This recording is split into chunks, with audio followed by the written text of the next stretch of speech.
ਕੇ ਤੇਰੀਆਂ ਗੋਲੀਆਂ ਦੀ ਗੋਲੀ ਨਫ਼ਰਤ ਨਾਲ ਆ ਸੁਨਾਲ ਦੀ ਮੈਂ ਕੇ ਚਿਤੋਂ ਕੇ ਕੀ ਪਿਆਈ ਪਿਆ ਦੇ ਕਦਮ ਚੁੱਕ ਕੇ ਲੱਜੇ ਨਾਲ ਦੀ ਮੈਂ ਕੋਈ ਨਹੀਂ ਰੱਬ ਰਸੂਲ ਦਾ ਵੇ ਪਤਾ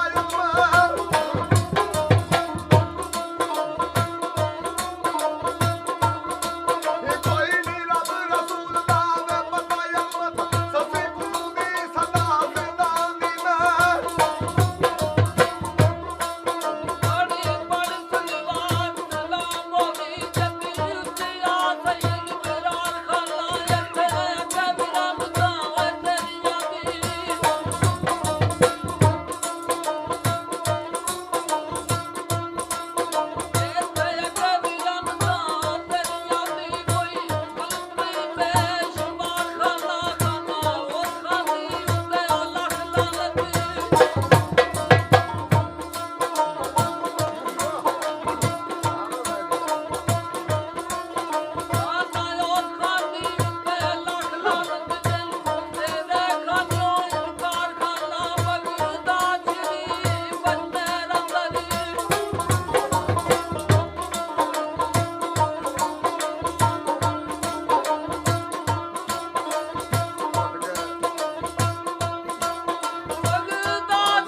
आखे मैं खां मंसूर नूं आ सूली उत्ते चाड़िया है शरा आखे मैं खां मंसूर नूं आ सूली उत्ते चाड़िया है इश्क आखे तू चंगा ही कीता ओनू यार दे बूहे मारिया ते शरा आखे वे मैं समझदी आ पुठी खल लवाई है इश्क आखे तू चंगा ही कीता ओनू यार दी शक्ल बखाई ते शरा आखे वे असी फड़ के आ पुलिस रात लंघावांगे इश्क आखे नहीं ओदा भी रस्ता सी आसरा सी लंघ जावांगा ते शरा आखे वे तेरे करके बेरे आ विच बाजार दे तोला दे इश्क आखे पूरा तोली जे घट तोले ता बोला ते शरा आखे वे मैं दौलत दे विच आ धर के चाह जलाऊंगी ओ इश्क आखे नहीं असी सड़ के अगे सानू सड़िया नूं की जलाए ते मां शरा ते धी शरा रोक दिए इश्क अपनी मर्जी कर उथे मियां डॉक्टर दसदा वे ससी ते सुसी दी मां दोने लड़ पईयां ते मावा धीआं दा साथ भी बड़ा नोखा ते झगड़ा भी बड़ा कमाल बाबा ने दस्सिया आ ससीए न्यू कटांगे लाया ही इन्हां नाल बलोचां दे भुल के ए मारू पैंदा थांदा ससीए थे आवाज उडालदी पिछों आ तो बड़े गजात आ तेरे जियां दा की मुल्क है आ कसूर मान उस खान ससी नु क्यों मारदी पिया मेरे रुल के ते मां समझांदी है ससी नु ते ससी समझांदी है मां नु उसे मियां नाल की दसदा जी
ਪੁੱਟ ਗਲੇ ਵਿੱਚ ਇਹ ਪਾਈਆਂ ਨੀ ਉਹ ਜਿੰਨਾ ਸਾਧ ਲਾਇਆ ਲਾਈ ਨਾਮ ਦੀ ਲਈ ਉਹਦੇ ਕਰ ਗਏ ਮੇਰੇ ਬੁਲਵਾਈਆਂ ਨੀ ਵੀ ਉਹਨੂੰ ਬੰਦੇ ਸਿੱਧਾ ਕਸੂਰ ਬੰਦਾ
ਲਿਖੇ ਨੇ ਰਫ ਆ ਰਸੀਦ ਵਾਂਗੂ ਉਹ ਜਾਨ ਜਾਂਦੀ ਉਸ ਦੀ ਸ਼ਾਨ ਕੀ ਸੀ ਆ ਤੇਰੀ ਦੀਦ ਹੁੰਦੀ ਆ ਮੇਰੀ ਦੀਦ ਵਾਂਗੂ ਉਹ ਰਾਹ ਅਕਲੇ ਸਹੀ ਬਤਾਉਣ ਵਾਲੀ ਆ ਕਿਥੋਂ ਲੱਭਾ ਦਾ ਮਾਂ ਆ ਫਰੀਦ ਵਾਂਗੂ ਉਹ ਮੱਕੇ ਵੜਨ ਨਾ ਦੇ ਕਸੂਰ ਮਤਾ ਬੈਠੀ ਮੱਲ ਕੇ ਰਾਜਦੀਦ ਵਾਂਗੂ ਤੇ ਫਿਰ ਕੀ ਆ ਕੇ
ਐਵੇਂ ਜੱਗ ਬਦਨਾਮ ਪਾਈ ਆ ਦੁਆਈਆ ਨਹੀਂ ਆ ਕੁਛ ਨਹੀਂ ਛੱਡਿਆ ਅਗਲਿਆਂ ਪਿਛਲਿਆਂ ਦਾ ਲੇਖ ਜਿਨ੍ਹਾਂ ਦੇ ਨਾਮ ਨੂੰ ਆ ਲਾਈਆ ਨਹੀਂ ਉਹ ਸ਼ਰਮੂ ਕੱਜ ਮੱਥਾ ਪਾਉਂਦਾ ਫਿਰੇ ਅੱਤਾ ਆਤਮ ਜਾਮ ਦੀ ਵੀ ਗੱਲ ਆ ਗਵਾਈਆ ਨਹੀਂ ਆ ਕੁਛ ਨਹੀਂ ਛੱਡਿਆ ਆਪਣਾ ਕਸੂਰ ਮੰਦਾ ਲੱਖੀ ਪੱਤ ਕਦੇ ਆਪਣਾ ਆਈਆ ਨਹੀਂ ਤੇ ਫਿਰ ਕੀ ਆਖਿਆ ਬੜੇ ਗੁੱਸੇ ਨਾਲ ਜਾ ਕੇ ਸਹੇਲੀਆਂ ਨੂੰ ਆਖਿਆ ਬਸ ਤੁਸੀਂ ਸਮਝਾਓ ਸੱਚੀ ਨੂੰ ਮਦਦ ਤੁਹਾਡੇ ਹੀ ਆਖੇ ਲੱਗ ਜਾਏ ਤੇ ਤੁਸੀਂ ਬਾਤ ਆਜ਼ਾਦੀ ਦਾਰੋ ਦਾਰ ਪੀ ਰੋਂਦੀ ਏ ਇੱਕ ਸਹੇਲੀ ਖਲੋ ਕੇ ਨਾਲ ਗੱਲ ਕਰਦੀ ਕਿਹੜੀ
ਮੁਸ਼ਕਲ